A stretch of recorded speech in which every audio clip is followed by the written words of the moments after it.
We'll start in just The a second. broadcast is live. Hey, we're going to be live in a second. If people are watching right now, we'll be live in just a second. Well, we're live now, but the actual we're on a 7-second show... delay, so in case I say bad words. Yeah. All right, I'll be right back. Don't say fart. There we go.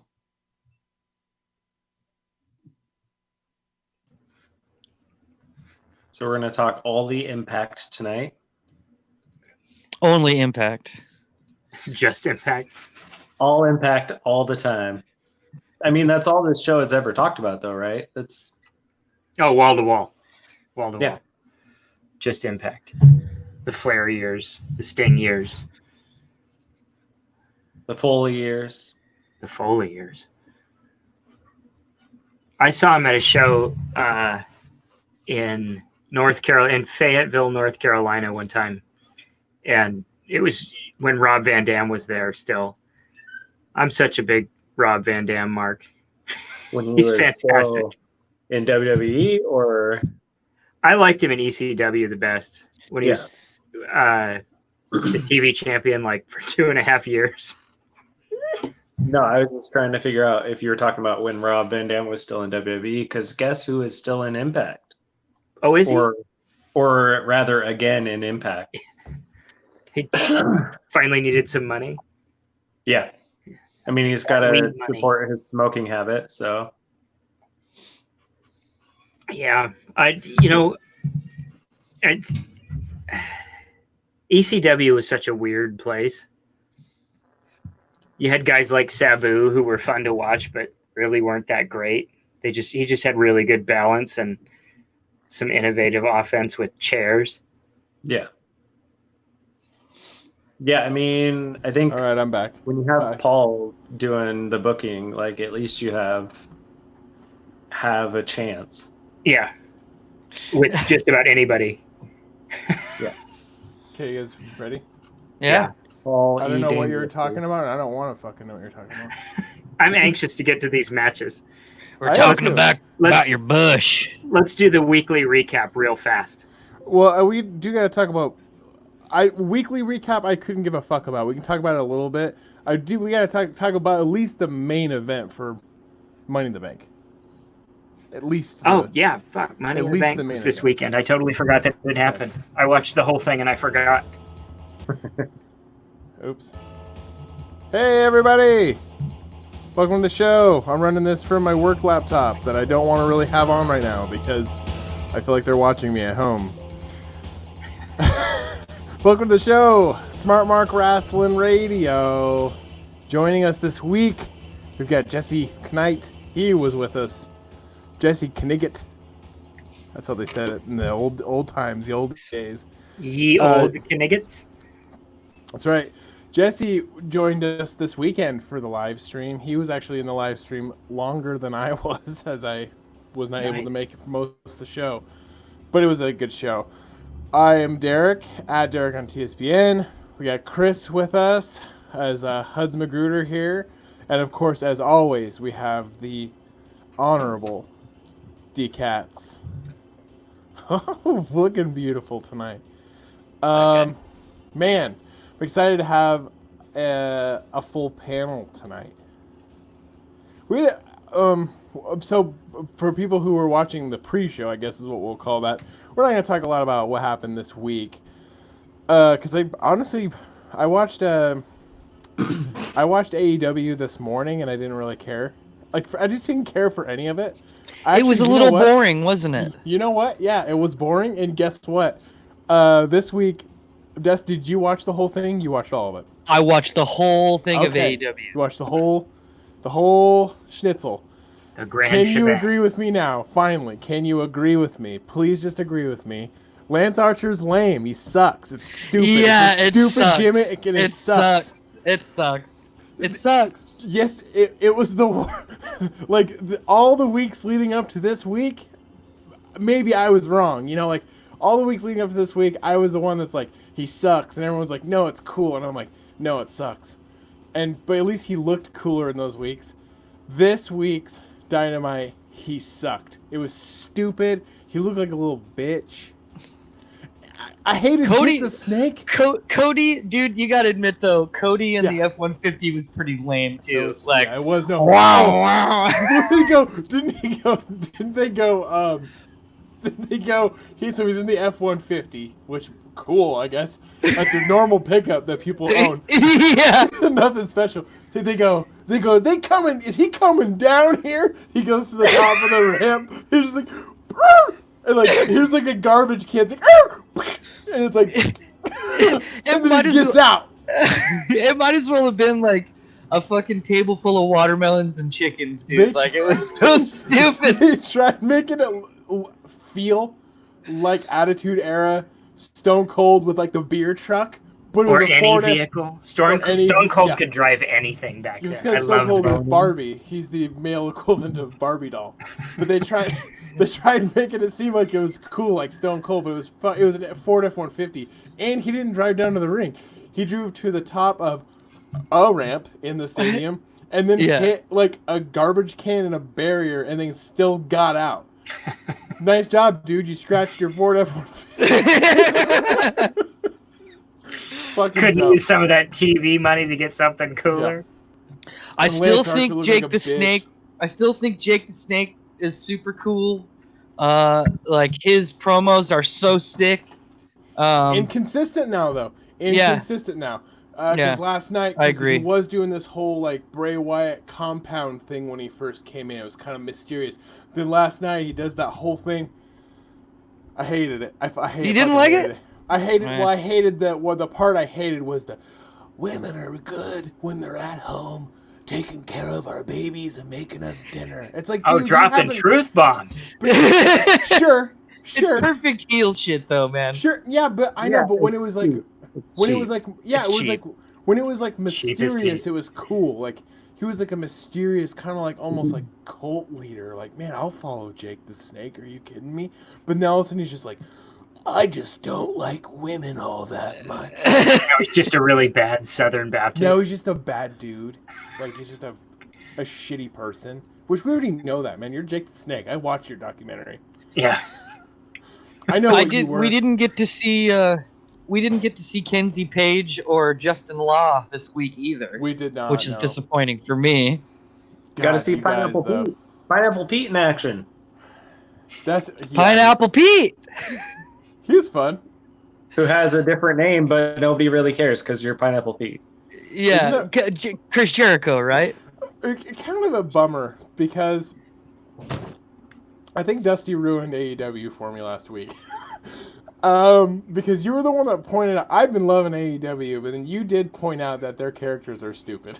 Now I'm watching it, and just the weak links in the chains, I'm starting to see them. I'm like, the cracks are starting to show in the porcelain. I'm like, maybe Jungle Boy and Luchasaurus isn't that cool.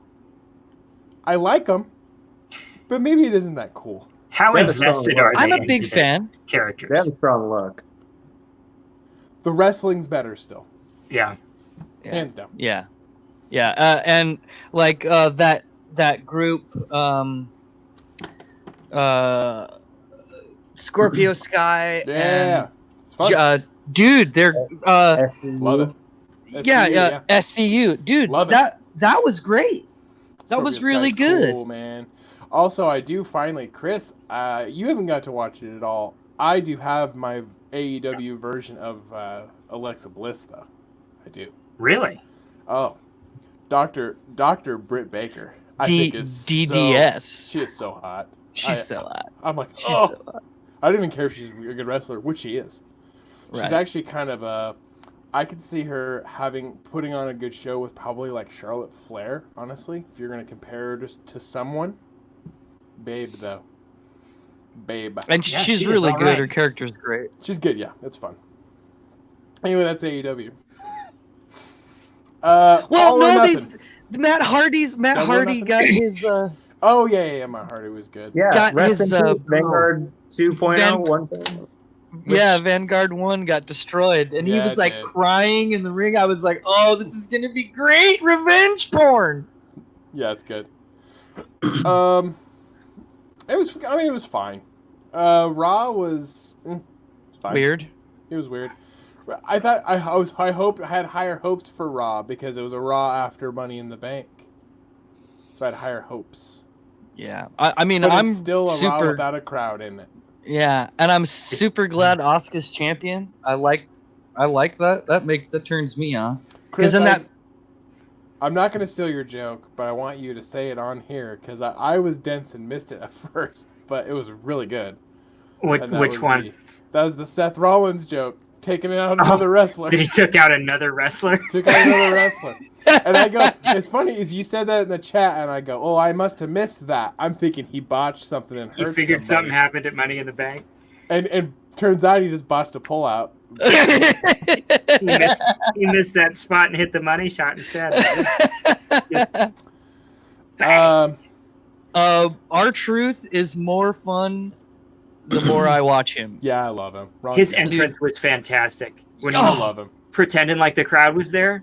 That's even better than there actually being a crowd responding to him. It's the only positive for not having a crowd is R-Truth.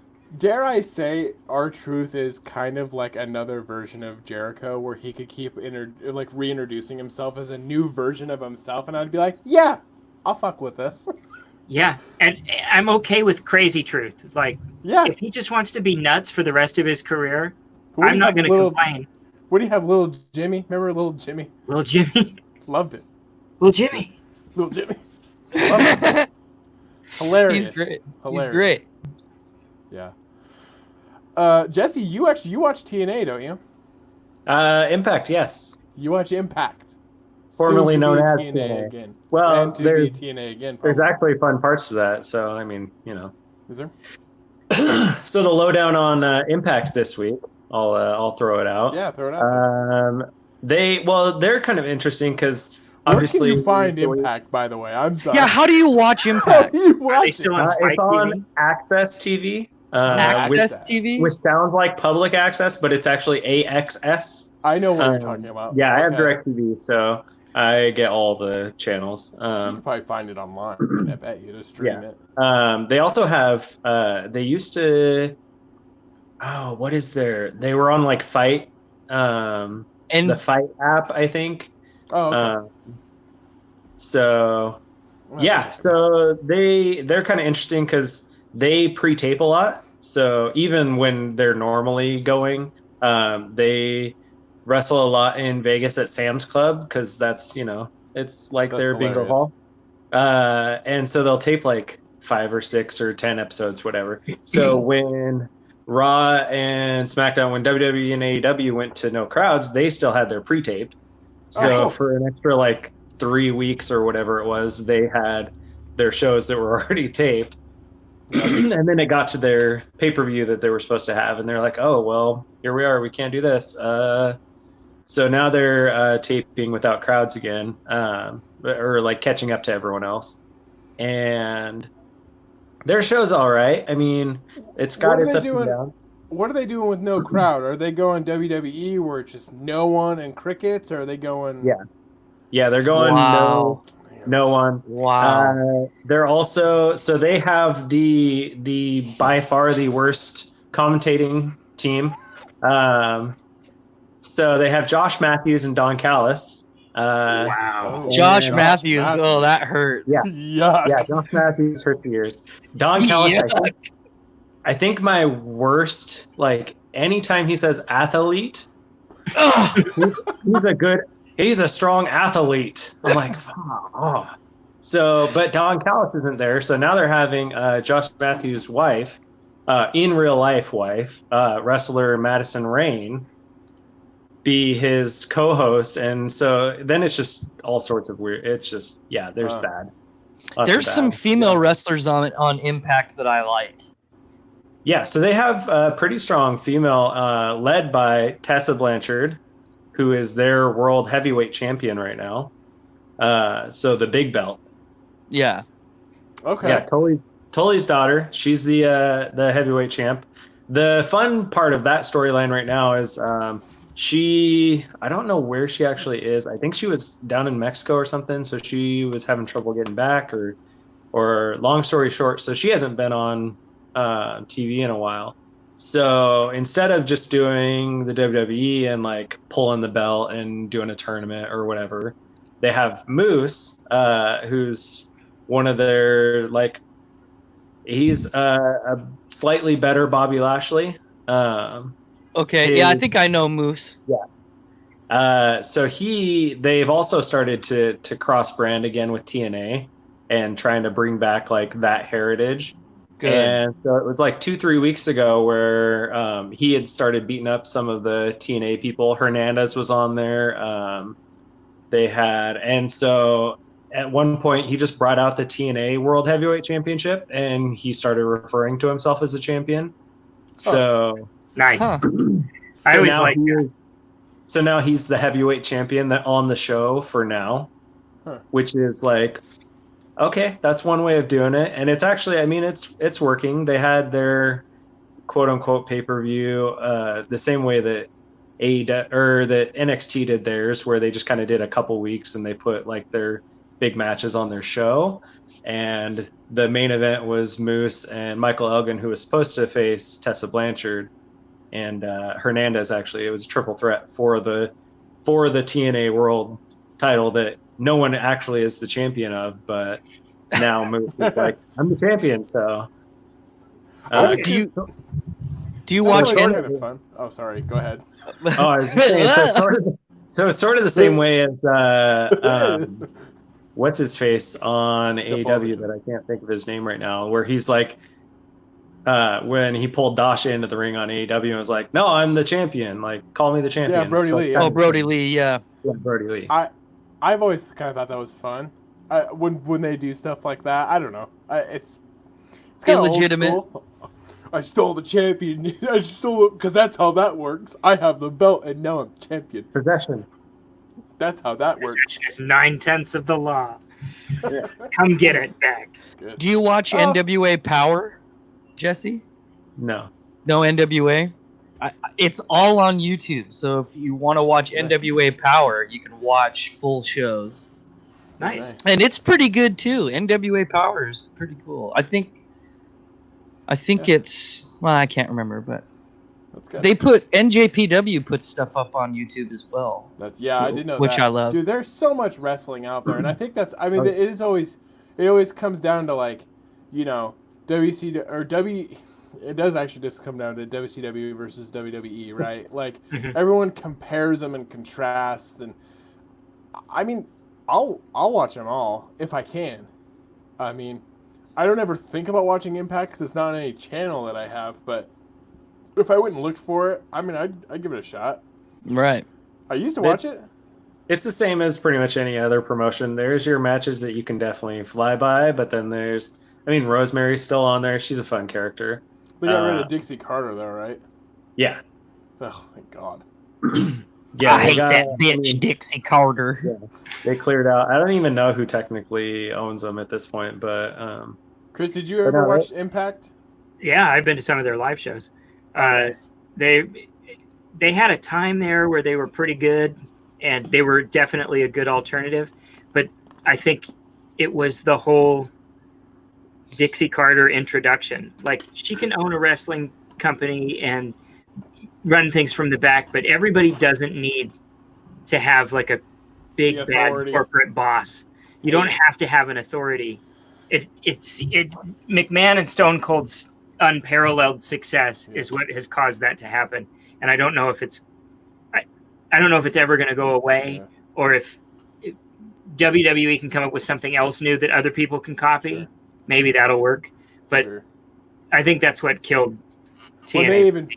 Well, they even copied themselves at this point. I mean, we had the whole Stephanie and Triple H authority thing where they were literally calling themselves the authority, and I hated all that. And then the biggest blunder, I think, is another chapter of that, and that was last year, where they had, maybe last year or the year before, they all run together now, but some of the worst episodes of Raw ever where Baron Corbin was like the dude, and it was so painful to watch, and they had the worst ratings ever. They blamed it all on him, and yeah, he sucks. And I'm not sold on him at all. I can't stand him. He has no charisma, and he's got a really weird look. He just doesn't. He's very I've said it before. I'm sure I've said this before, but I have to say it again because it's so funny. Nathan and I went to a house show in Spokane, and it was before Baron Corbin started shaving his head. And I don't know if you know what he looks like with the long hair, Chris, but he has a skullet. He is bald, and he had long hair, and his finish move is called the End of Days. And at that show, we were up front, and someone had a sign. Someone held up a sign that said, Baron Corbin's hairline has seen the end of days. And he's walking down the ramp, and he sees that sign. And he's supposed to be this monster heel. And you could tell it hurt his fucking feelings in real life. He's walking down that ramp, and he looks at that sign. From Spokane, Washington. He looks at the sign, and he's like, and then he just gets in the ring. You could tell it hurt his feelings for real. It was really funny. Was it a televised show or a house show? House show. I love house shows. I went to one in Worcester, Mass. House show. Before Triple H showed back up after he tore his quad. Yeah. And he and Kane fought Angle and Jericho, I think. Fantastic match. And things are different in house shows because of the way they act. I think I went into that pretty in depth a couple of episodes ago. But I love a house show. Yeah. Just realized how that's my something air conditioner was.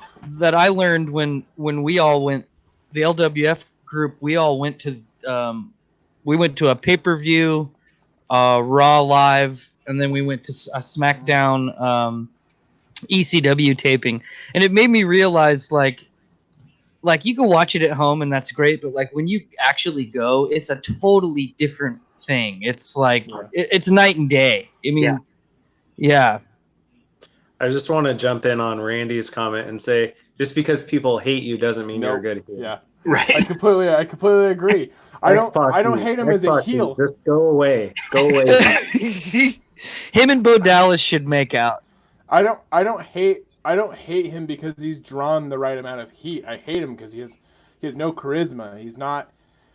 Because I love a good heel. That's the thing. Right. I love a good heel. It's like John Laurinaitis. I just don't want to see him on my TV.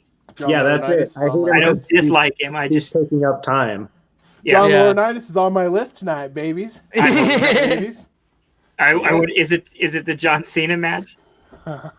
I'll spoil that one. Oh my God, that was an abortion. Okay. I thought about it. I see. I assumed it was sarcasm. I just wanted to make sure. Thank you, Randy, for clarifying because it did not go through. I thought you were serious. He's the best heel in wrestling. I think the use of the word "best" is what signified the. And that's Randy, a great. You should have put "best" in quotes. We would have got it. Or do a /s. Or like Reddit. Don't do that. We should have got it. We're dense. Do we want to run through these? Sure. I already spoiled one of my. Chris, you're chomping at the bit. Do you want to go first? Where do you want to go? I'll let you. I'll kick it off. Okay. I'm excited. I think I want to smoke my pipe like an old man. Hold on. I think these are in order, honestly, from 5 to 1. Okay. The first one. First time ever on this show. This is because it went too long for as shitty a match as it was, and Triple H loudly called it in the ring, and he doesn't normally do that. Triple H and Scott Steiner at the Rumble in 2003. Oh man, that's my honorable mention. It was god awful, and that's only the 5th. That's a good one. Dusty, did you catch that one? What one was it?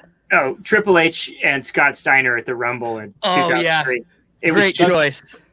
I'll spoil that too. That's my honorable mention. That was tough to not choose that as number 5. I forgot my honorable mention. Oh, the finger poke of doom was my honorable mention. Okay, good. I'm glad somebody brought it up. It's hard to call it a match of any kind, even a singles match. But it was just so bad. It's painful. You know what though? I just to jump in. I have Kevin Nash on my Twitter, and he posted the ratings before and after that. ratings went up for like quite a while after that. So. Oh, good. Yeah. See, I'll let you keep going. I'm just. I as much as people diss on Nash, I always liked him. He's a terrible worker, but I'd like him as. I like his personality. He's a good mind for the business, though. I would say. Big sexy. Yeah. Yeah. Diesel. Big Daddy Diesel. Number 4, Hulk Hogan and the Ultimate Warrior at Halloween Havoc '98. Yeah, super bad. And I kind of think Chris is bringing it all out, man. I watched WrestleMania. Was it 7 or 6 that they fought? It was 6 that they fought. I watched that match not too long ago, and it wasn't bad for two guys who couldn't really work. And I've read a couple of different places that maybe that was because of Pat Patterson. And at WCW, when they did it at Havoc in '98, they didn't have a Pat Patterson. Everybody just kind of went out and did whatever, I think. I don't know that there was anybody working backstage. What do they call them? Road agents now? I don't think they had that at WCW. And the matches really showed that. Like, you could tell who could really work. Because a lot of the dudes that could really work back then ended up being road agents for WWE. But yeah. That makes sense. That was built up so much. Warrior didn't have any matches. He just showed up and like obliterated people, and he had his little jacket Warrior fucking Nation thing. Stupid. That jacket stupid forever. Oh my god. That stupid spray painted, like it looks like it was done by that place downtown Lewiston by the Blue Bridge, like like the ones that spray paint the Hot August Nights. Yeah, Art Beat made Art Beat made his coat. Airbrushed, yeah. Jacob Tricky fucking airbrushed Ultimate Warrior's fucking shitty dress jacket. So ill-advised. Number 3 is a personal affront. It was Lesnar Goldberg at WrestleMania 20. That should have been something, but Goldberg is such a one-note worker, and Lesnar was leaving, so he didn't give a shit, and the crowd was against him, so he was fuck you. Both were leaving. Whether or not Goldberg's leaving, he doesn't work well. Right. But both were leaving, and so that's the other thing, too, is the fans fucking turned. I mean, they knew going into the match both guys were leaving, so they booed both guys out of the stadium, basically. That was a terrible match. That's on my list. Poor Stone Cold just caught up. I have the post-match was fine. Stone Cold drinking beers and passing out stunners. Yeah. I could watch that 20 minutes of that on every episode. Yeah. Show. I have a note on that match, actually. I said Stone Cold couldn't even save it. Nope. Yeah, there was no saving it. It was on my list too, and when the best part of the match is the ref handing out stunners after it's over, that's like you did something wrong. Yeah. That's funny. The next one, it was hard to pick a Great Khali match that really stood out as the worst, and I would say that it was the Punjabi. Going to hell, bro! Batista. Dang it. God damn it! Wow, it was terrible. Dude, Chris fucking torpedoed my list. You torpedoed my list. I wanted to go for that very reason. I forgot about the Punjabi. I have a different one. I have a different Khali match. But God damn it! I'm not gonna lie. His whole career could have been an honorable mention on this. Yeah. He's Mongo McMichael's level of bad. And he was painful to watch, man. Those poor little cardboard legs. Yeah. Oh, look at this Hogan Warrior Riz. Randy. I'll post it. Yeah. Yeah. That's fair. Yeah. That's a good joke. And my number one, It actually made the title of the pay-per-view work. November to Remember '97, Sandman versus Sabu. I know I've been hard on Sandman pretty much every episode that we've done, but this match, I was 16 years old and it was my first ECW pay-per-view, and I'd heard all this great shit about ECW, and then I watched that, and that was horrible. It was a terrible, horrible pay-per-view. And Randy. And this was the worst match on it. Yeah. Chris, we were all in the same boat, too. I'd never seen ECW. We all heard about this Sandman. His entrance was awesome. Like, the dude was cool. But then you watch him fight, and you're like, oh, this sucks. This is a sucky thing to watch. And no matter how crappy he was, he always got pops on his entrance. Yeah. Like, always. Yeah. He played one of the best Metallica songs to enter, and it had his name in it. And he drank a 6-pack of beer and smashed all the cans on his forehead. And it wasn't like Stone Cold drinking where the beer ran down his chest for the most part. He drank all 6 of those beers. And then he was drunk. And then he smashed people with a kendo stick. He's an Oklahoma trailer park trash motherfucker. And he certainly wrestled that way. Yeah, he did. And he would wrap himself in barbed wire. And he would just do these horrible things. And... yeah, but that was the one, man. I'm glad I gave ECW a chance after that because that was bad. I'm gonna go next because you already got a few of mine off there already. I don't think it's as big as wide a thing to pick from. No. As best matches because there's so many different things. Right. You can tell a bad match when you're watching it. Yeah. And as much as I love talking about the best, I've already said on this show, I love talking about the worst much more. Yeah, way more fun. This is terrible. It's way more fun. Okay. So my honorable mention is from what I call the dark ages of WWE, which is the years where Michael Cole was a heel play-by-play commentator. I never understood it. I absolutely hated it. Your play-by-play cannot be the heel commentator. That is the worst thing you can do. It's the worst period of wrestling, period. And I hate Michael Cole to this day, still from when he was a heel commentator. Now I just can't even stand to listen to him. I hate Michael Cole. So my honorable mention was Jerry Lawler versus Michael Cole. I think Stone Cold was also I think Stone Cold might have been the referee for that match too. I hated it. I hated every minute of it. I didn't want to put it on my list because I didn't want to give Michael Cole the pleasure honor of being in my the honor of being in my top 5 worst singles matches. But I can't stand the fucking guy, and I hated that time period so badly. Especially, oh my god, the time period where when he was with the mystery GM and he's reading I hated it. I hated every minute of that. Especially when the payoff ended up being that Hornswoggle was the Mr. GM. Garbage. You're garbage, WWE. Anyway. Spoiler on my list. Okay. Hornswoggle. I on my note here, heel play-by-play is the stupidest fuckery ever. Hate it. I think the worst part about that, too, is like, that was Jerry Lawler's big WrestleMania moment, was having to face Michael Cole. Yeah, sucks. Oops. Hate it. Number 5, John Cena versus John Laurinaitis. Isn't John Cena the good guy? He's like, by the end of the match, you're like, you feel bad for John Laurinaitis, and Cena's supposed to be like the good guy in that match, and I never understood why they went the way they did. It's just basically him bullying like old-ass John Laurinaitis, who sounds like he has throat cancer. It was weird. I never understood it. I'm supposed to root for John in this match? They're doing this whole company does this whole like anti-bullying campaign, and then John Cena was like for like 10 years straight like the worst bully in the company. Made gay slurs at people and beats the crap out of John Laurinaitis and smears him in barbecue sauce. I hated that. I couldn't. Why?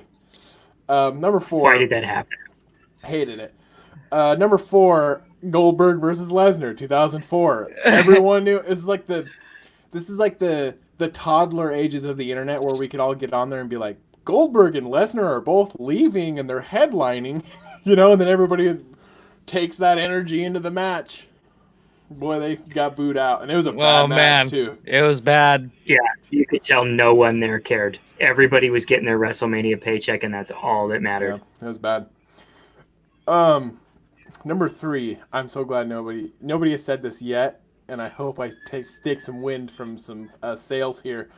But that is the Kennel from Hell, Al Snow versus Bossman. I watched that as a kid, and it's one of the most painful things I've ever seen in my life. And the Really? whole story leading up to that was really bad. That's where Boss Man cooks Al Snow's little chihuahua and feeds it to him. Yeah. It was a weird Fatal Attraction thing. You guys gotta... Yeah. I have to see that. We romanticize the Attitude Era a lot, but you guys... Attitude Era was like 80-20. 80 bad, 20 good. Yeah. That match, though. was good. Hindsight is a highlight reel. You remember all the great stuff, and you totally forget some of the bad. Yeah. So this is one of the bad. So Kennel from Hell, Dusty, I don't know if you ever saw it. It was Al Snow and Bossman. They're in kind of like a Hell in a Cell thing, and then around the edges of the ring, these guys have these Rottweilers, and what they try to sell in the match is like, if you get out of the ring, like these Rottweilers are gonna attack them. Well, the Rottweilers are like just big old babies, and they don't want to be there. You can tell they're just big old baby dogs. Like they're just like, I'm a dog. They're just like, it's hard for them to be there. What's that Randy say here? Yes, Derek, the dogs didn't even want to be a part of it. Second of my worst. Yeah, perfect. It's so painful to watch, and you honestly feel bad for the dogs because they're just like, I'm a dog, and it's just like they're dogs. Like it wasn't scary, it was stupid. You could tell Boss Man felt stupid. You could tell Al Snow felt stupid. It was a bad match. Well, and the dogs couldn't give two shits. Only they could all around the ring. Weren't there a couple of dog shits around the ring? They did. I think they were poorly trained in that particular aspect. They're poorly trained because they ended up. I'm pretty sure I read they ended up they're just people's dogs. Like they weren't even like trained. They're just people. Like people around the area owned Rottweilers as pets, and then they're like, let's bring these Rottweilers out. They're so scary looking, and you got to train a Rottweiler to be a scary dog. Otherwise, they're just dogs. Yeah. You might as well have a Chihuahua. Anyway, terrible. Number 2 was the world's largest fight. Great Khali against the Big Show. Boy, you've never watched a slower match than that. I know. It was like Jack and the Beanstalk, except all you're watching is the two beanstalks fighting each other. It was so slow. It's so bad. And, Jack and the Giant are just eating popcorn and watching. Right, yeah. It was so bad. The Giant didn't even give a shit. It was just the Beanstalks. Terrible match. I love the brain chop, though, dude. I really love it. Just like chopping a dude on the top of the head. Like, I love that. That's cool. That's, No. Here's my... it's cool! No, it's stupid. It's a big dumb move from a big dumb guy who should have been wrestling. He started wrestling and he was older than everybody on the card. Yeah. He started at older than anybody in the card at the time. Yeah. So he shouldn't have been there at all. He just looked like he hurt all the time, too. Yeah. Oh, God, those poor little cardboard legs, man. God, he just looked like he was in pain. Yeah. There's actually one match, Cesaro and him wrestled, I think, right before Khali retired or just left. And Cesaro did that big swing to him, and I was like, he's going to pull those little legs out of those sockets. Yeah. Tips are just going to come undone like a Labrador. And then when he pins Khali, and Khali goes, like, as they're counting the 1, 2, 3, Khali's like, 1, 2, 3, counting with him, like, he's just... He's ready to go. Easter Island guy. Anyway. Fucking Khali. Number 1. This is my low-hanging fruit one that I mentioned in the chat. And that was that really scary, almost life-altering match that The Undertaker had against Goldberg at one of those blood money Saudi pay-per-views. Minutes before the match, Goldberg does come to find out, Goldberg does a really stupid thing before he goes out to every match. And he headbutts his locker before he goes out to every match.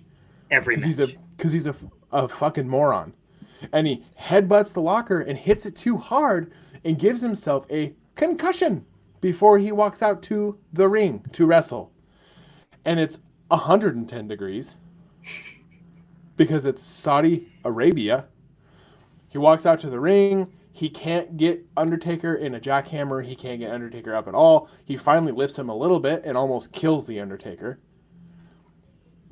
It was so hard to watch. I mean, that was the match where I finally was like, all right, dead man, you got to be done. And it wasn't necessarily his fault. It was just, painful. Ironically enough, when we do tag teams, I'll spoil this now, but The Undertaker and Kane against D-Generation X at another Saudi Arabia show is going to be probably in my top 2 worst tag team matches. Yeah. They're just... The Undertaker did good against... He was fine against, like, Roman Reigns at the pay-per-view. Like, when he can go against a younger guy who can hold him up a little bit. Yeah. But, boy, I don't want to watch him fight Goldberg. No. God. Somebody who doesn't care about being there in the first place. Right. It was bad, man. It was a bad match. And, I felt bad for both of them at the end of it. Goldberg, I think he tweeted out. He was disappointed himself. Here's an idea. Don't bang your head against a locker before you go to rings when you're fucking 60. idiot. You already have Muhammad Ali brain. And when he was walking down to the ramp, you could see he was hard way on his forehead. Oh yeah. And he was kind of like in the locker. And he was kind of like hobbling a little bit, like it was like, oh my God, like it was like seeing a fucking tsunami off in the distance. Like, oh fuck, we're fucked on this one. Yeah. This is going to end for it. Yeah. I wonder if he knew how badly it was going to be too once he did it. Like, he's just like, oh, I shouldn't have done that. And then he was like walking out there and he's like, I'm going to be bad. You think he would have said something to somebody in Gorilla. Like, hey, I'm concussed already because I have to headbutt a locker. And maybe let Mark know before we get down there. I know I'm going in first. One way I've always psyched myself up, if I have to give a big presentation for school or for work or something, is what I do is I go smash my fucking face against a wall.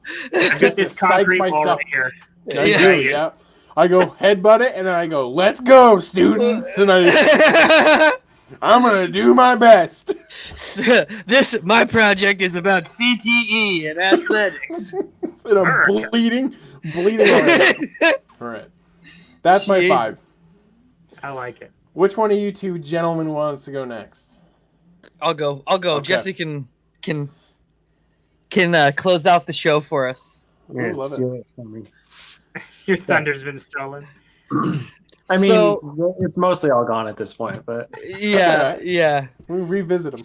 So I don't know which one is worse. I hate these for different reasons, but I'll just go in the order from top to bottom here. Brock Lesnar versus Goldberg, WrestleMania 20. Yeah. Undertaker versus Goldberg, Super Showdown. Goldberg's already taken a beating in this top 5. Now, these other 3 are legitimately bad and are hard to watch. One of them is Sid Vicious versus the Night Stalker, WCW Clash of Champions 1990. If you ever get a chance to watch this match, it is... have you guys seen this match?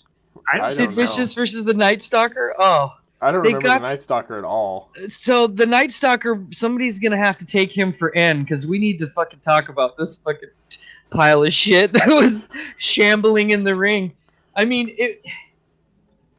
It's just really bad. Like, that video of like the worst boxer of all time? Like, and he's just in there and he has no idea what he's doing and that guy just fucking starches him. Like, yeah, it was Sid Vicious doing great and another wrestler doing very bad, and it made Sid look fucking stupid. Like, it was just no selling stuff. Finally, Sid started tagging him for real. Really bad. Really bad. I've seen that. Yes, yeah, I have seen that. Yeah. Yes. Yeah. I've seen that in like a top 5. Yeah. Yeah, I think Sid Vicious beat the shit out of him when they got back to the locker room. Or there's a story there, and I should uncover it. But man, that's a bad match. Night Stalker was Brian Clark, who was it Brian Clark? And Adam Bomb, and oh yeah, I didn't realize that he was the Night Stalker. I did not either. Yeah, dude, he's fucking terrible. He was never good. It's like watching a Furby that got ran over try to work. Like it's anyway. That's good. This next one is kind of an obscure one, but I don't know if you remember, Booker T's wife was a wrestler in TNA. And it was Sharmell versus Jenna Maraska at Victory Road 2009. Jenna Maraska was like on Survivor or Road Rules, or what was she on? Survivor. Yeah, so she just had some D-list fucking popularity and thought she could just get into the wrestling business. And Sharmell, bless her heart, is probably the worst performance I've ever seen in my entire life. Like, I've seen some bad wrestling, like Kat. Like, remember Kat from Attitude Era WWF? Like, she was bad. Like, there was some jack. Yeah. But this was like, it didn't look like a wrestling match. It didn't look like a cat fight. It just looked like they got a couple of broads that had half a brain cell that had seen wrestling once and were like, oh yeah, I could do that. I can throw a suplex. Oh man, it is bad. It is really bad. But this last one I'm gonna save it for last because I think it's the most interesting. And I think we should give some time to it. And I'm surprised no one has said this match. But it's Jeff Hardy versus Sting, TNA Victory Road 2011. Yeah. Damn it. So I put this one at the top because not only, and it's kind of that way about Brock Lesnar and Goldberg. It was such a disappointment that I resent Jeff Hardy for this. But apparently Jeff Hardy was, and if anyone, I'm probably preaching to the choir, but I'll explain it. Jeff Hardy was wasted or on pills or on a cocktail of stuff. Yeah, or both. Yeah. Do we know what he was on? He was definitely drunk for sure. I mean, I think I've seen several things that said he was wasted. He was wasted. Also, I'm pretty sure he had relapsed on his painkiller stuff, and he was like high on opioids. But I know he was drunk too. Yeah, he looks more than drunk. Yeah. Oh yeah. He was comatose. So apparently he's fucking wasted, and he's getting progressively wasted as the day goes on. Yeah, I was so disappointed, and because that was a dream match for me, man. Sting and Jeff Hardy are two of my favorite wrestlers of all time, you know, and like followed them my whole life, and just like so disappointing. But he had been getting, so Bruce Pritchard was working in the gorilla position for this particular show, and Jeff Hardy was just getting progressively worse throughout the day, and they were like, okay, let's do this, he'll be fine. And they put his music on and do all of his, you know, fog and fireworks or pyro, whatever he had. The charismatic enigma. Yeah, the immortal. He was the immortal one, the immortal Jeff Hardy for this one. He wasn't immortal in that match. Yeah, no. And he doesn't come out for like 5 minutes, and they're panicking, and they're like, where the fuck is Jeff? And they look, and I think it's Blanchard. Was it just? I think anyway, it doesn't matter. Two people were carrying him like to the ramp, and they're like, should he be doing this? And they're like having a conversation about it, and while they're yakking, Jeff's walking out.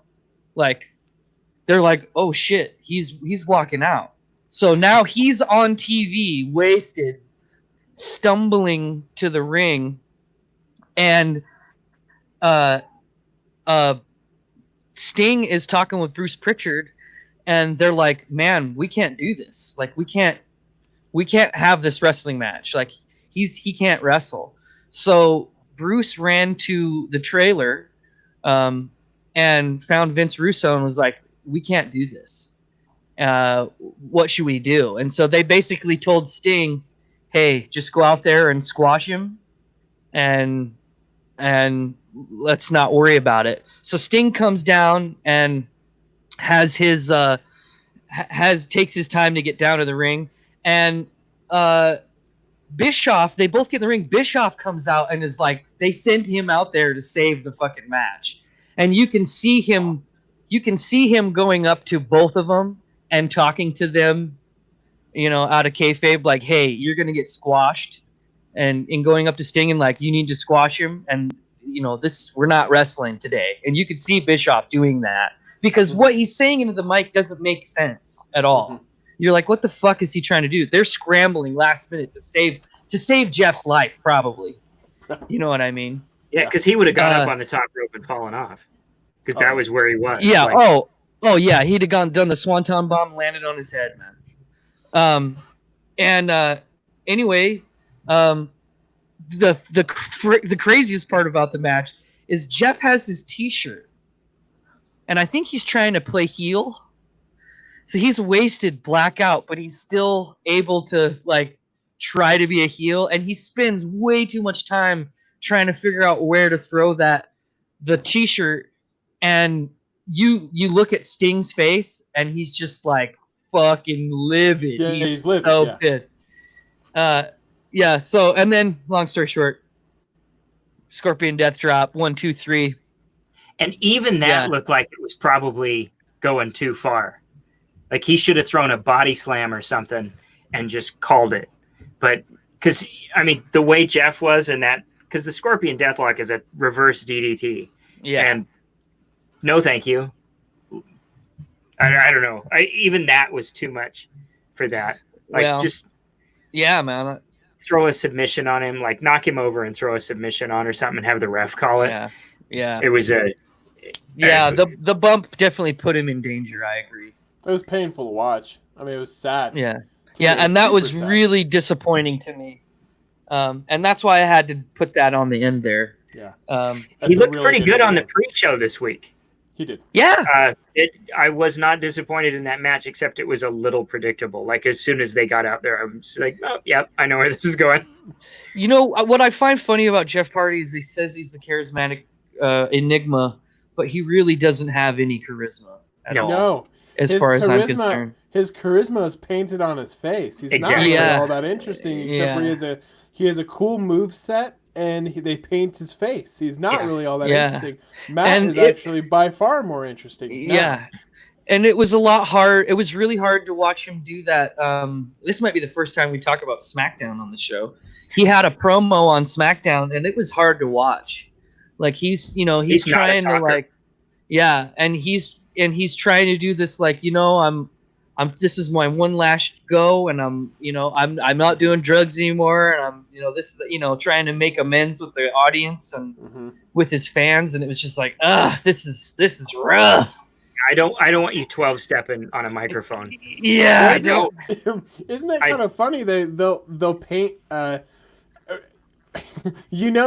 Not to believe the WWE or any wrestling organization when they say this person's the charismatic one, because they're gonna pick the last charismatic person to be that person. For instance, this person whom I love Christian, but they called him for a while. Remember, he's Captain Charisma. It was like his moniker, and I'm like, Christian does not have charisma. Nope. No. Fantastic worker. But good worker, and he was a fun heel with the Randy Orton days. Man, I loved that. I loved their whole feud. But he's not charismatic. He walks out to the ring to story of the year, for Christ's sake. Like, when he and Edge first split up, and he had that operatic entrance. That was maybe my favorite entrance music ever. Yeah, early solo Christian is my favorite Christian, if I had to pick. It's just funny. Captain Charisma, the charismatic ignite. No. Least of all, no. King Corbin, the charismatic one. No. All right. Do we have a wrestler F? He's still got to do his matches. Oh, you got to do your match. Why do I do this every single week? I did this last week too. Even if there's 3 people. You pretty much said them all. Let's see. I'll run down my list just for fun. So we have Goldberg Lesnar at WrestleMania 20. Yeah, that was. And good choice. Goldberg Taker at Super Showdown. That was good choice as well. Definitely going to make it. I also have the Punjabi Prison versus with Batista and Great Khali. I think the biggest one about that, I will pause there for just 1 second, is that the Punjabi Prison, actually, the structure itself looked great. It did. The problem with the match is that there's no camera angle to see into the match. Yeah. So from outside, looks great. From trying to watch a match, looks terrible. And then you throw in Khali and Batista, and it just went even further downhill. So, So that was my only addition to that terror of a match. I was reading some of the things, and I thought about throwing Johnny Ace and John Cena on there. I forgot my honorable mention. Stephanie McMahon versus Trish Stratus. I had to pick a Stephanie McMahon match because Stephanie McMahon is a wrestler. Yeah. No, just no. Also, my other honorable mention was The Rock versus Hulk Hogan. Yeah. Also, just a huge disappointment of a match. It was built up, and it wasn't actually a bad match. It was just not a good match. Yeah, it just wasn't good. It was just disappointing. My other two, so I have Hornswoggle versus Chavo Guerrero, August 24th, 2009, in a boxing match. So this was a string of matches that they had. I think it was 3 in a row, that Hornswoggle versus Chavo, and I think Swoggle won all 3 of them, through various means. They did Chavo dirty. Just for his whole career. It's because of his attitude. He thinks he's way better than he is. Oh, I'm a Guerrero. Yeah, but you're not Eddie, so shut up.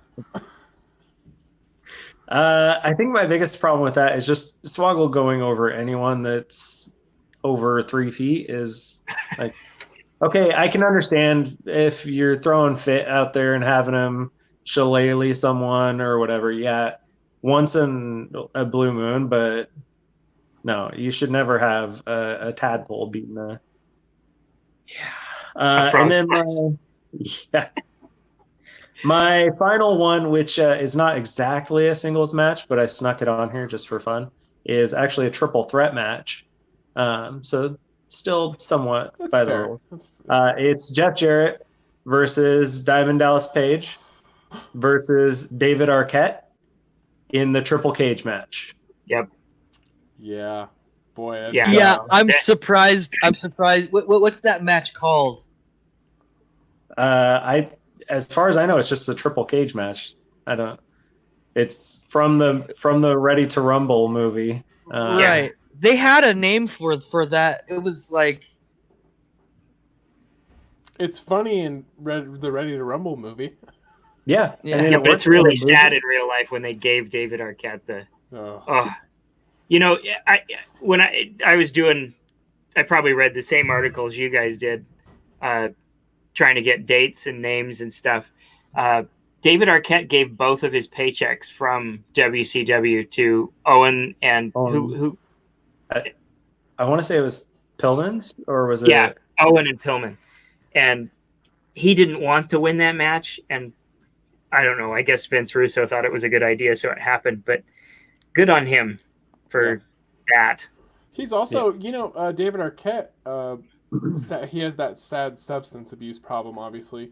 But he's also currently, I watched something with him where he's currently he's on this like independent wrestling circuit where he's trying to like be an actual wrestler and stuff. And it's he's not going to be, but it's cool. It's cool that he loves the sport. He loves it. Yeah. So it is cool. And he's got a hell of a resume for it. Yeah. There's really not that many people that can say they were WCW World Heavyweight Champion. He's got more championships under his belt than Kane. Or me. Yeah, or me. Definitely more than me. Definitely more than me.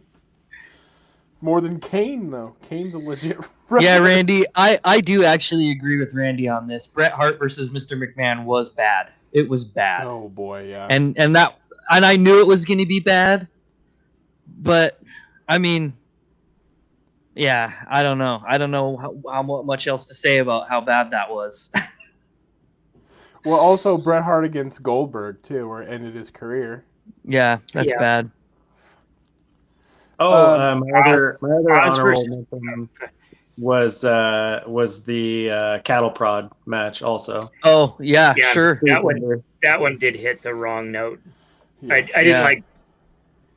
I don't know if they were trying to save Goldberg from losing some of his monster status, but I don't know. That whole thing was just off. That actually, no, it wasn't them trying to protect him from losing his monster status. That was the way. Yeah, okay. So that was Goldberg saving his own monster status. Goldberg has this deal in his contracts or whatever where he will not lose a match that he doesn't believe that his character would lose. So if he doesn't think that you could beat him up in real life, he will not go on his back for you. So in that match, he felt that at the time his character wouldn't lose a match unless they cheated or like did something like that, like a taser, to make him lose. That was his call. Wow. Goldberg's a terrible dude. Yeah, I call him. I call him.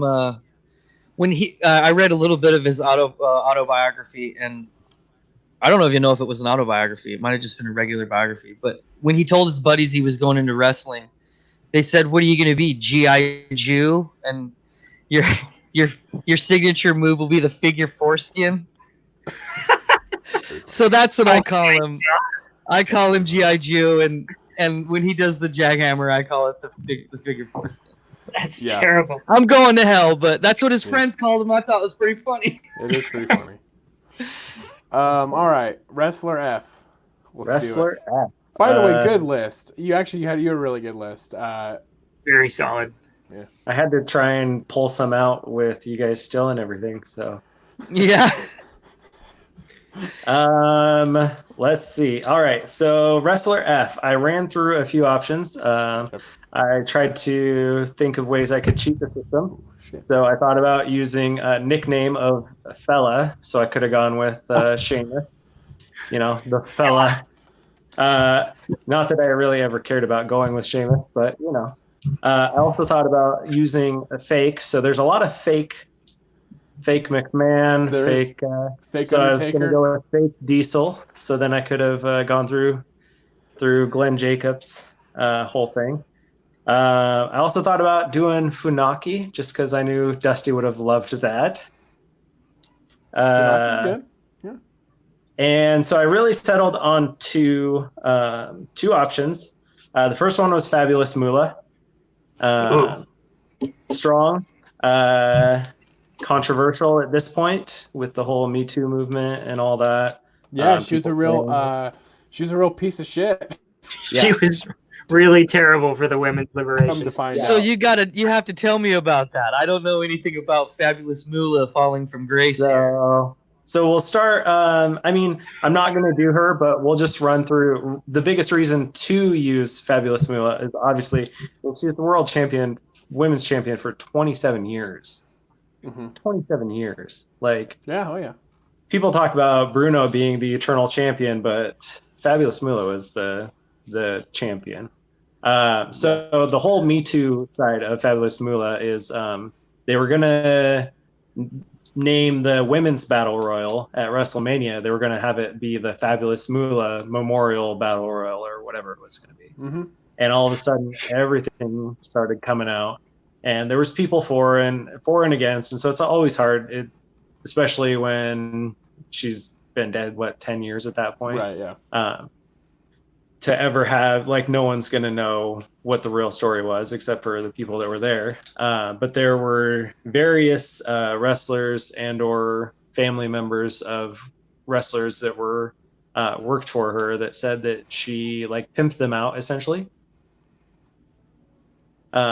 So women's wrestlers back in the day that she would have that would be training for her that she would just pimp out and Jesus. Well, and her wrestling school was basically indentured servitude. Uh-huh. I mean, she just enslaved people. She's absolutely. Oh my God. I totally believe all of the stories. I do too. As much as she's a monster. Not to believe everything based on well, Yeah, she's a like real monster. She's the Carol fucking Baskin of professional wrestling. and I don't know how much of that is just her being a shitbag, and how much of that is everybody who ran a wrestling school back then was a shitbag. I mean, yeah, sure. I won't say that the guys were pimping the guys out, but that's a whole. So I mean, Stu Hart was Okay. pimping the guys out to himself. He's a weirdo. Randy says that we should watch there's a Dark Side of the Ring about Fabulous Moolah. Oh, cool! I'll have to go check What that is out. that on? I keep hearing about Dark Side of the HBO. Ring. Is it okay? Probably never But get you to can watch. watch. I have I think you can HBO watch now. a lot of them on. You can watch a lot of them on YouTube, though. I think. Okay. Yeah, yes. So yeah, it's kind of Finding Neverland, where you kind of have to try and figure out if you're going to separate the artist from the bees. Very So true. whether or not you can figure out, like, Fabulous Moolah did do like quite a bit for women's wrestling, Yeah. but at the same time, how much did she set it back with her shenanigans? Yeah. For lack of a And better word. the one thing that I'll really, really hold against her is that she held down a lot of other talented women. She held that 27-year championship, but she held a lot of people down that should have gone over. Yeah. Sure. Yeah, she's not a great person. Okay. No. So now we'll get to the one that I actually Real am going to do, the actual F for the night. I kind of which like you pulling back the curtain and showing us Yeah, I your like- process, because we kind of get to sit in the letter F for a little bit. Yeah, I you like know? the process. We're That's stewing fun. an F, and I like it. That's fun. I think we might have to take some notes from that in the future. So the easy F, if you're going first or last name, the easy F is Ric Flair.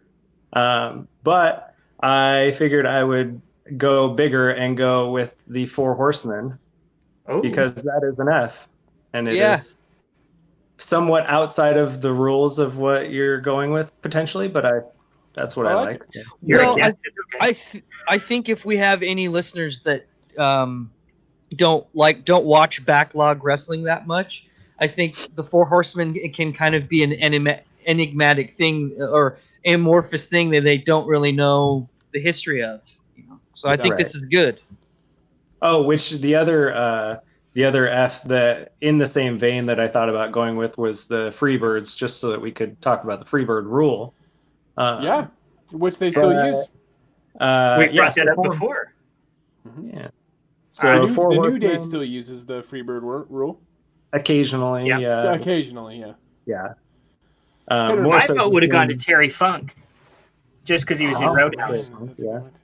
But yeah, I like Terry Also, Funk is the shit. When I was looking up Fs, I saw Fritz von Erich, which I'm like, you could throw a von Erich in there, and might do which the Von Erich family for V. Yeah. Because they're kind of a big big deal. deal. So I like Four Horsemen though, because I like the Four Horsemen choice because you could go, because it's left such a lasting legacy now. I mean, now you have the Four Horsewomen, Right. And there's actually two versions of that, which is interesting because there's the Four Horsemen that's Becky and Sasha and Charlotte and Bayley, or you have the version that's Ronda Rousey and her nobody MMA friends. Yeah. I don't know. Without looking it up, you tell me one of the names of one of those MMA friends. I didn't even know it was a thing. Shayna Baszler. Was Shayna Baszler one of them? Yeah. And what is Marina Shafir and Jessamine Duke? There you go. That's pretty good, man. That was pretty Jessamine Duke, for the record, it has just a weird body. If you see her, like, I think she's like super thin, and her arms are, I swear her arms are like 6 feet long each. So when she's standing there and she tries to stand like, oh, I'm a UFC, like I have to stand intimidating. And then she's like trying to, and she's got these fucking pterodactyl wings for arms. She's like a wacky waving and inflatable arm flailing tube man. The Four Horsemen, obviously. So we'll start at the beginning. The original Big Four: Ric Flair, Ole, Arn, Tully Blanchard, and then J.J. Dillon being the manager. They were actually, I mean, it's funny because you look at these and then you think like, man, they were around forever, and they were and they weren't. They were 3 years ish. Where it was like those four. And then, you know, due to injuries, things of that nature, then Tully was like the first one that mostly went out, and then they went to different iterations. We'll run through some of the members just so that we can see who can guess which ones stayed around the longest and the least.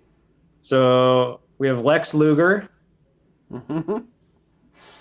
Barry Windham, Sting, Sid Vicious, Paul Roma, who is my favorite non-favorite, Brian Pillman.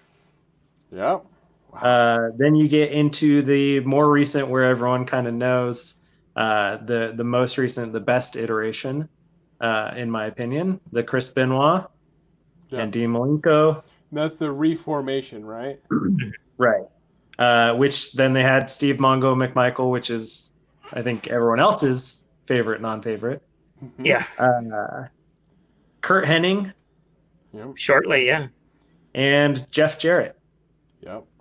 Wow. So yeah, shortly, that was correct, Chris. So shortly, Kurt Hennig, all of 3 weeks. He was the shortest member when he took over as enforcer for Arn, and then turned on him 3 weeks later. Like, yeah, he joined the NWO. I do remember that. Yeah, right. That because they did that big.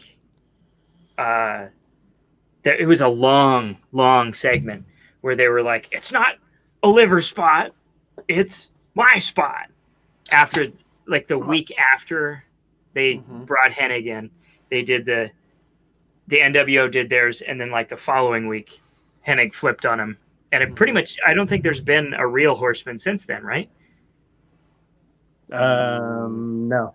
Didn't that like? Well, actually, Malenko joined in. Yeah, right the same day, pretty much. Yeah, he joined and Hennig turned on him that same day. That later iteration, I love the fucking theme song where it's like the horses galloping, and then it's like fucking Bob Seger, like the epic, yeah. So yeah, I mean, original four: Ric Flair, Arn Anderson, Ole Anderson, Tully Blanchard. Like, it's hard to beat that. You have the two bruisers, Ole and Arn, like the strong tag team, which is kind of, I mean, when you're building a stable, that's where you look at for the Four Horsemen. You look at who's going to have a champion, who's going to be the tag team, and who's going to be like the mid-card and or enforcer, which Arn ended up kind of playing enforcer and that, but that's kind of... I remember later on in the WWE, late 90s, they didn't do their own version of the Four Horsemen, but they did something that was supposed to be like the Four Horsemen, which was it was their own version of it, and that was the Union. Do you remember that?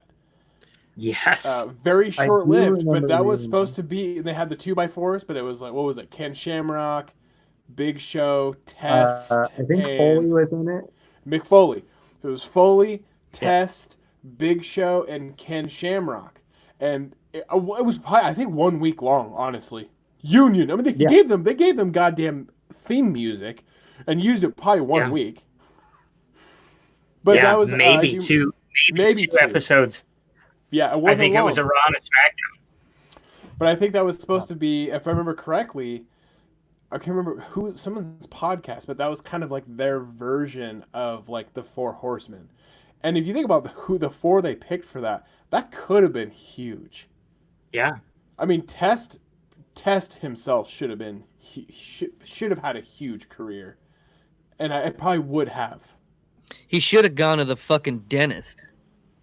That huge horse face overbite that he had. Oh my God. Yeah. You're not joking, man. I think he would have had a big career. But yeah, that was kind of their lame version of a somewhat lame thing in the first place. The Four Horsemen's cool, but you really think about it, Jesse's kind of put some perspective on there. You think like, man, the Four Horsemen, that's like legendary. It's been around for a long time.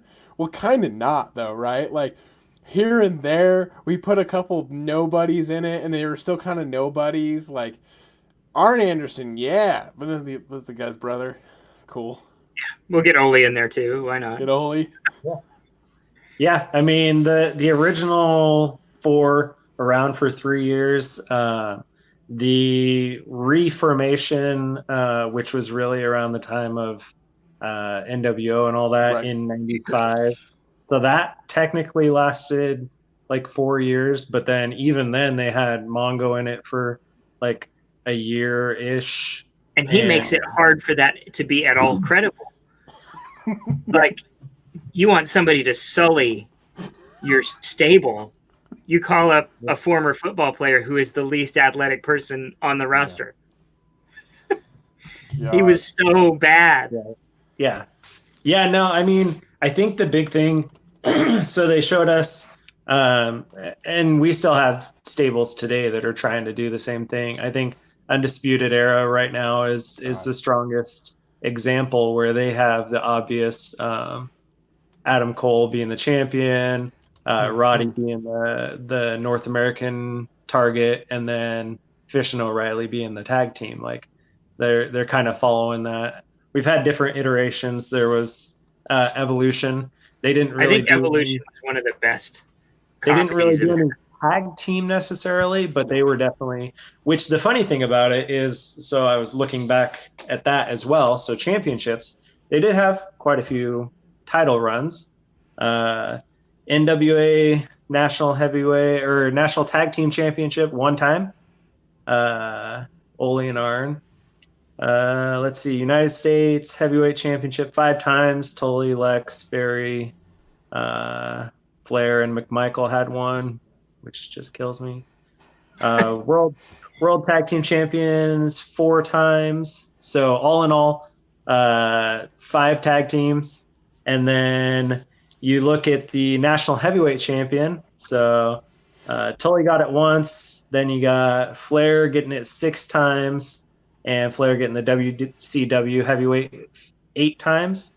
So even though it's built like everyone's going to get the gold, Flair got the gold. Yeah. Flair was the center of the Horsemen.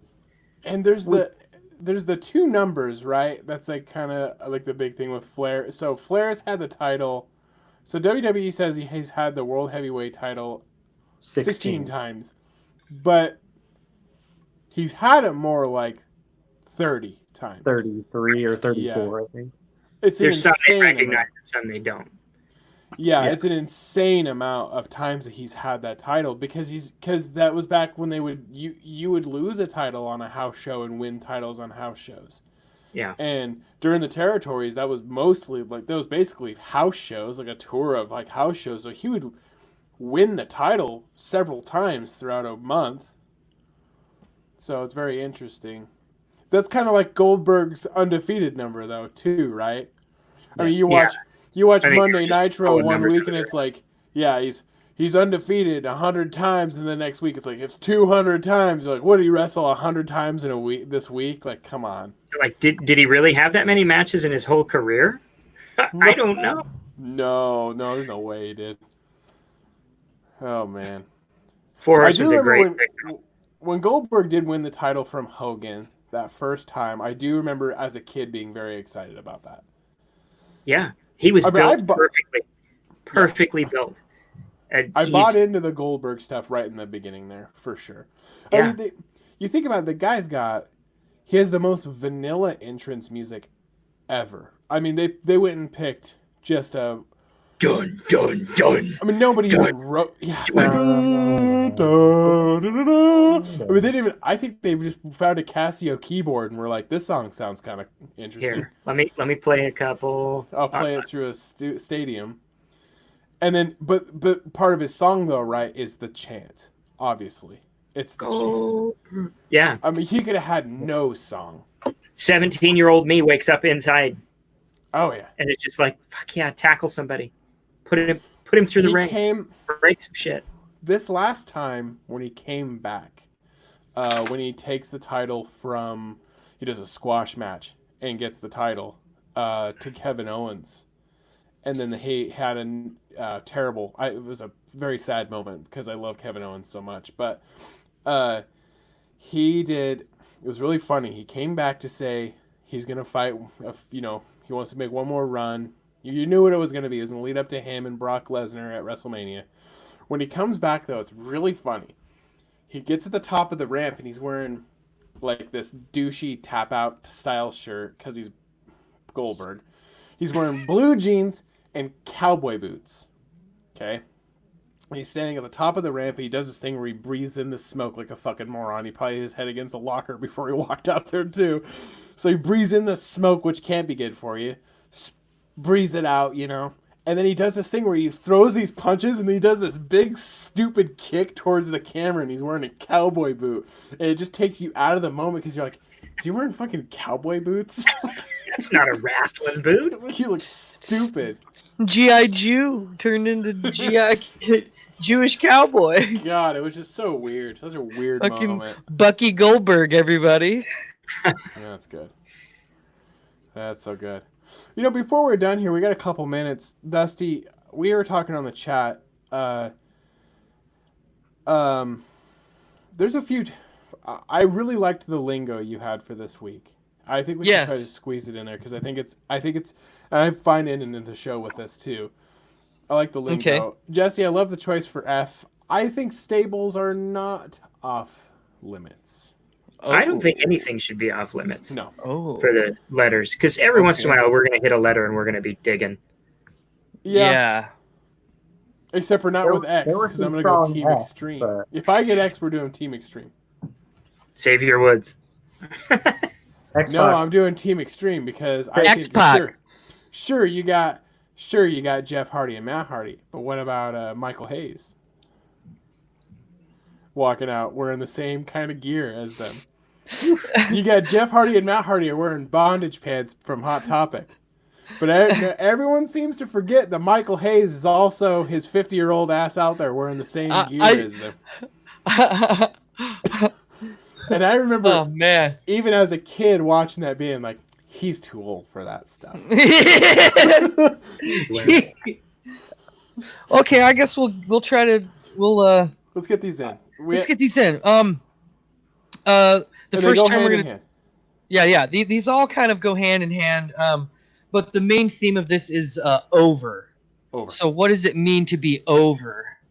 And that gets tossed around a lot. The main point of being over is you're selling tickets or you're selling merchandise. You know what I mean? That's who's over.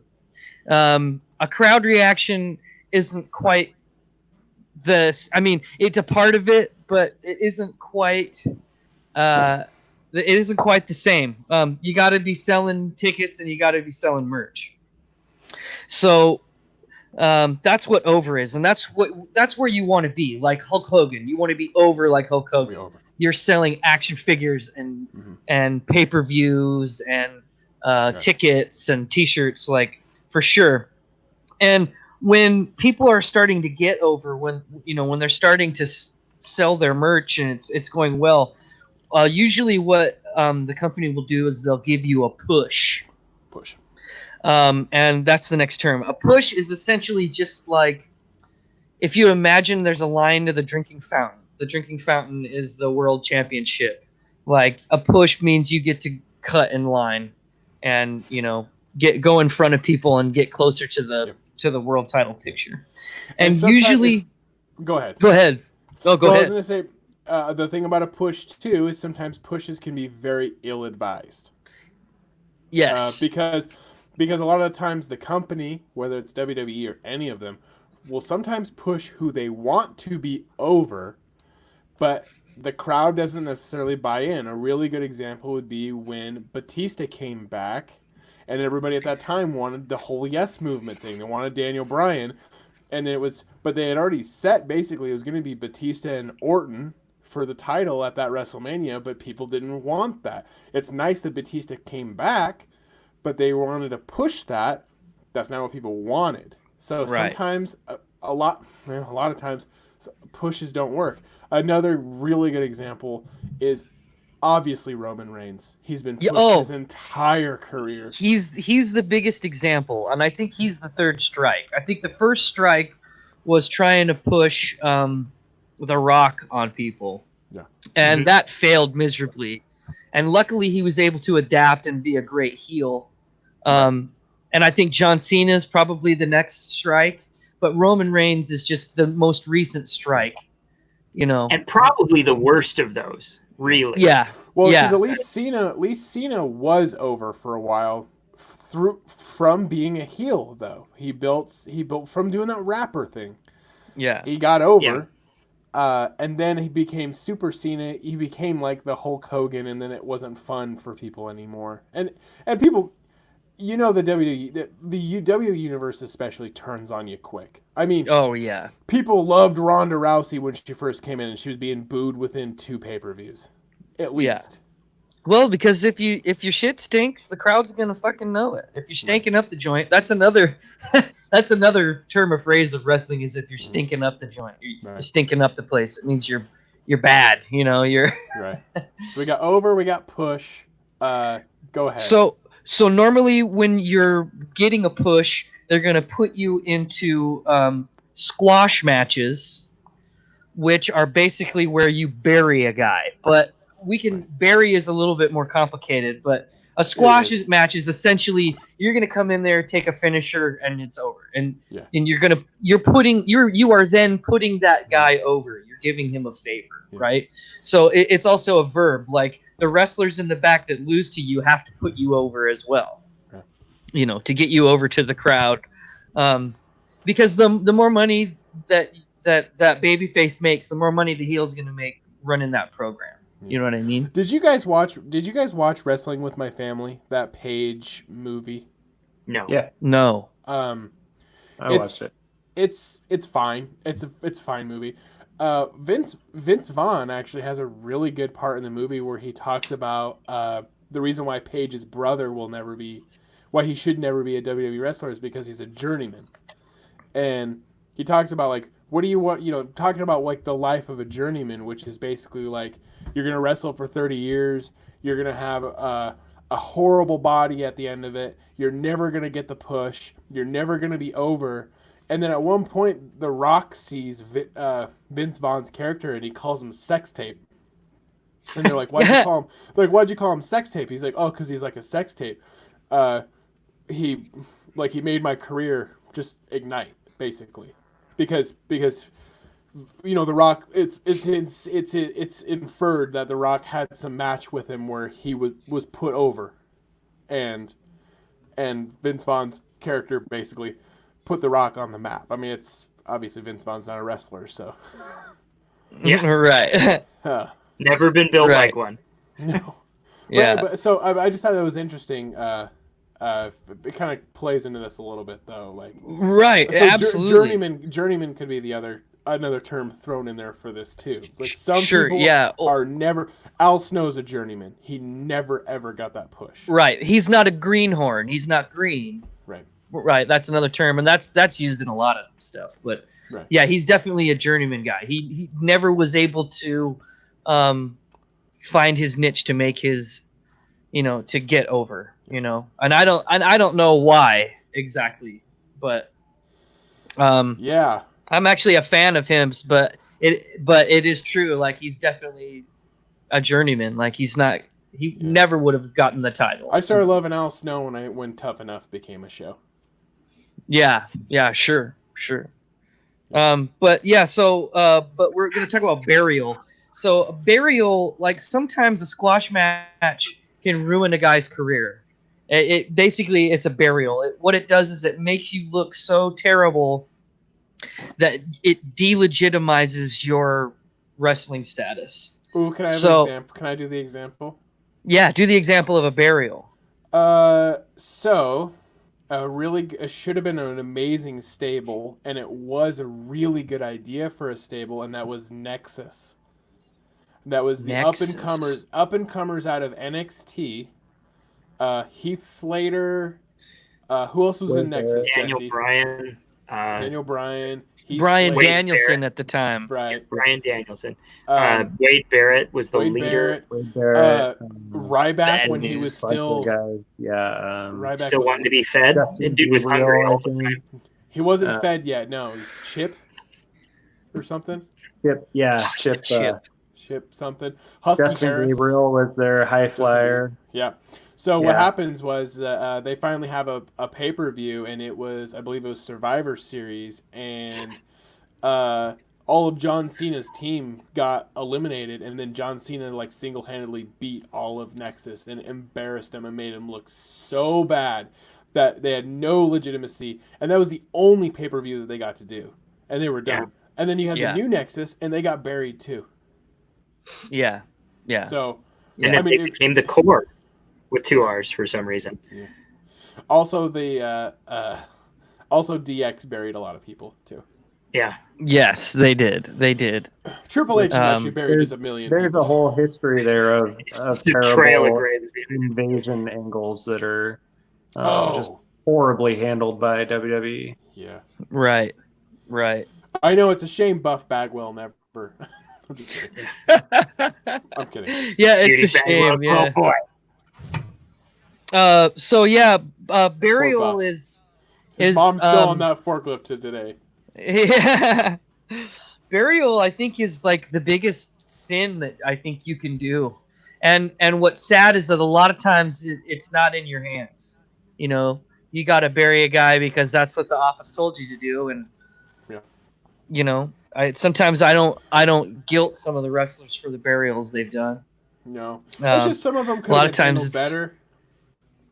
Yeah, Bray Wyatt's first main roster push, where they made him this scary heel, and then he lost every single pay-per-view that he was in. He lost every single pay-per-view that he was on. He was still the weird. He had to reinvent himself. Yeah. And he lost against Cena like 3 times, and it was bad. Yeah. And that was the second time he reinvented himself, because he was Husky Harris before he was Bray Wyatt. Yeah, and I actually really like him. I like his ability is fantastic, but that name, he had no shot.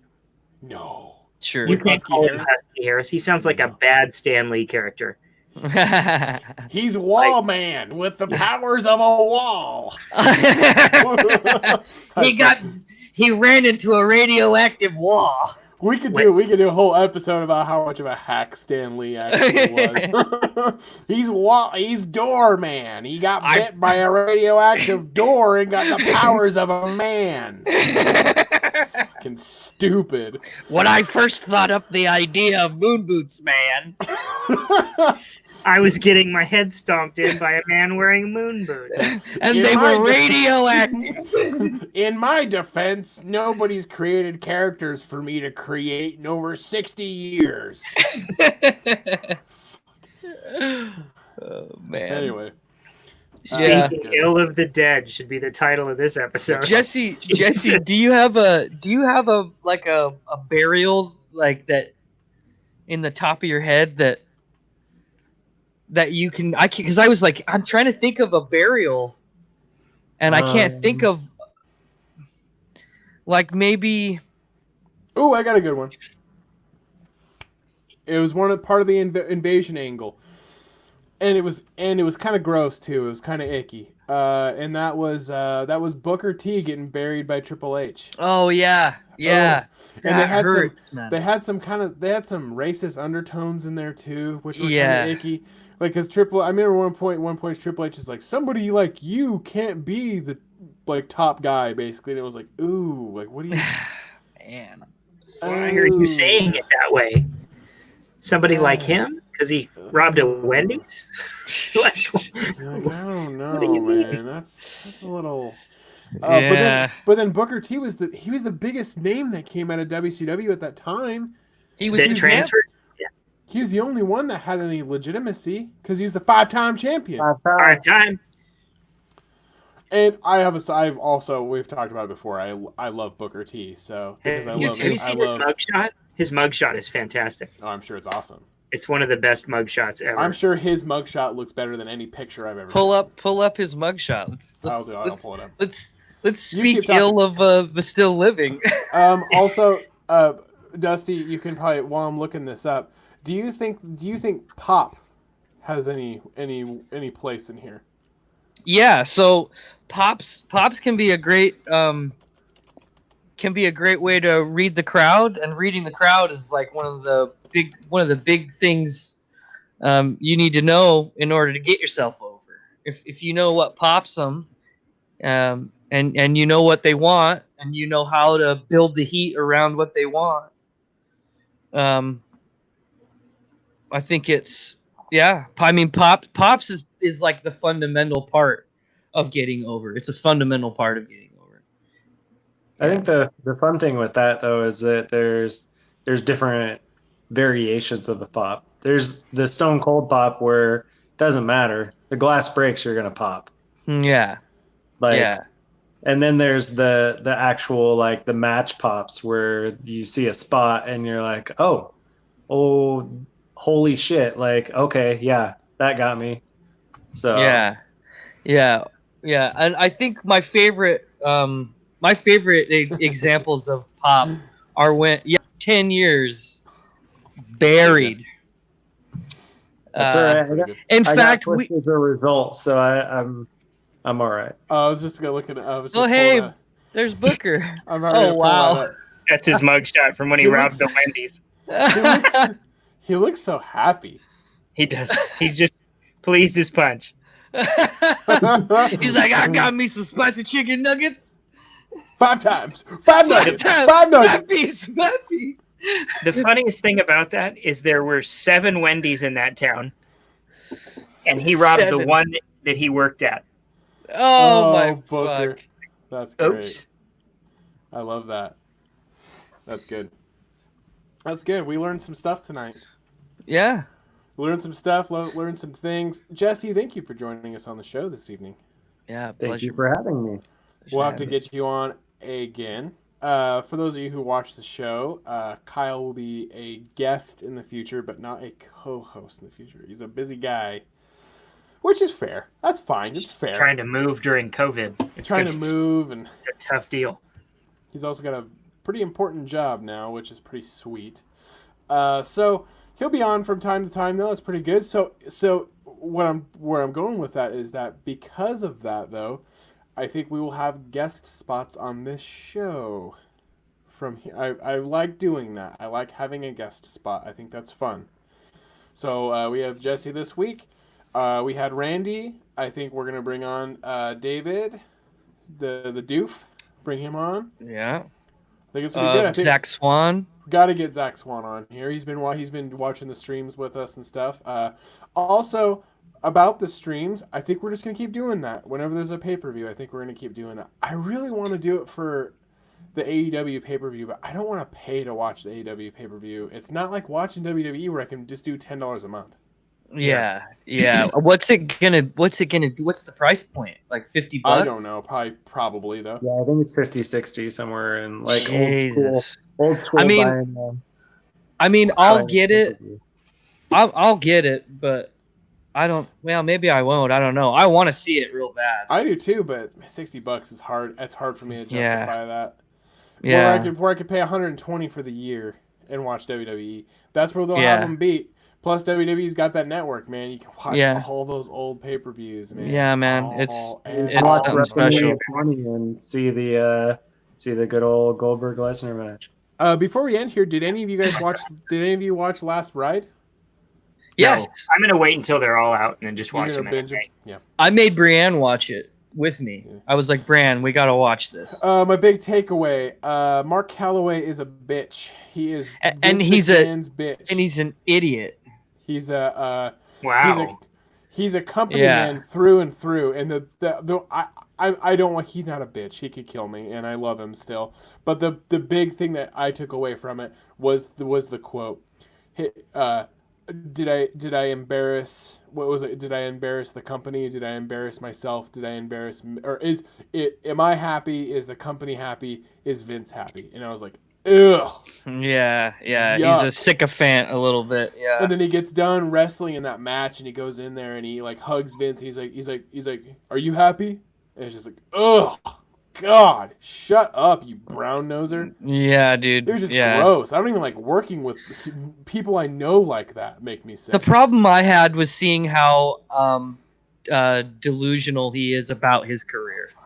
Yeah. You know, he's like, I want to go out like I still got some gas in the tank. I'm like, dude, the wheels fell off. 10 years ago. The wheels fell off. You ran out of gas a long time ago. You've been dragging a carcass of a car. And he says it a lot. He says it a ton. And I'm like, because he's saying it to himself. I know. Do I still got gas in the tank? No, dude, you don't. You really don't. Yeah. And he's talking his wife, Michelle McCool, you know, she's talking about like after every match, it's like he gets done with a match, he goes to the gorilla, and then they're like, well, let's get you to the hospital, time for surgery. It's like, come on, man. If that's not a hint, what is? Yeah. Like, what is? Yeah, he gets ready to do one match and always has to have surgery after that match that year. Yeah. Like stupid. For the past few years, after every match, he's had to have some surgery, basically, is what they said. Yeah. Wow. That's absurd. Yeah. It's absurd. He's got to have millions of dollars. Like, what are you doing? Yeah. It's not for the. Is it for the money? Are you I broke? can see him going to the Saudi shows and doing what he did this year when he just went out and smashed AJ and left. Yeah. Yeah, that's great. And these cinematic things, he's probably got 10 more of those in him because he doesn't really have to do it. Right. Like they can do multiple takes, they can do angles where he can land on something soft or whatever. So the first episode goes up to the match with Roman Reigns, right? Yes. And then I can't wait. I actually like the show. I think it's great. Do I. But because I was wondering, because it goes up to that match with Roman, because I thought the whole documentary was going to be up to that match with Roman Reigns, and I'm like, I want to know what's going on after, because that's forever ago. Yeah, that's just the first episode. So hopefully we're going to see more, what's the aftermath? What's going on now? What are you doing? What's going on before this AJ match? Are you going to talk about Saudi Arabia? Are you going to talk about that terrible show with Goldberg? Yeah. And is it 5 parts? I don't know how many. I think so. I don't know. 5 times. Also, I'll say it again. Super sneaky of you, WWE, to call it Last Ride, considering that The Last Dance is currently airing right now. Yeah. Well, it totally is a fucking... Well, but this is my thinking about it too, though. Like, they've been planning this video package shit for this documentary for 5 years. Yeah. Loves business, loves Vince, loves the life of a business game. Yeah, I respect the shit out of him, but so do I. I don't but think he's very smart. I love the guy too, but I mean, if I was at work and sure, my work's provided a lot of opportunities for me, but if I was at work and somebody's like, "Oh, where's my boss at? I need to go lick his butt," I'd be like, "What the fuck are you doing, you loser? You fucking loser!" He's a loser, dude. I got a respect for him, and I respect my job too. But I mean, if I worked for somebody who's like, "Oh, the boss is coming. Hold on, let me put on chapstick." Be like, God, you disgust me, you loser. Yeah, man. Get he's a such friend, a sycophant. Anyway. All right, everybody. Have a great week. We'll see you next Thursday. Thanks for watching, Mark Calloway. Thanks for watching. Don't kill me, please. I love you. But also, retire, please. Retire and then let me watch that documentary. And then be the new Walker Texas Ranger, because I'll watch that. I love it, yeah. All right, everybody. Have a good night.